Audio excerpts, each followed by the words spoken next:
ना बनाएं, आराम से सुकून से रोज़े गुजारें, पैनिक होने की ज़रूरत नहीं है। उनमें मैं भी शामिल हूँ, मुझे भी परेशानी होती है, ऐसी बात नहीं है।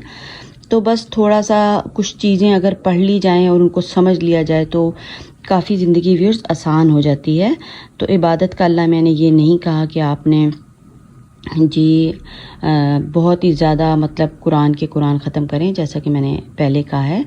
तो बस तरीके से इबादत भी करनी चाहिए जो कि अल्लाह को पसंद आए और ख़लूस नीयत के साथ। उसके साथ हमने घर के भी काम करने, क्योंकि अल्लाह मियाँ जानते हैं हमारी मसरूफ़ियात को भी।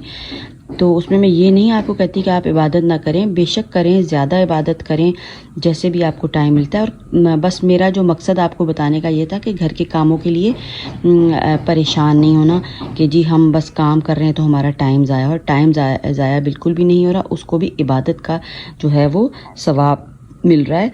तो खाने को जहर ना बनाए, ताज़ा बनाए, वो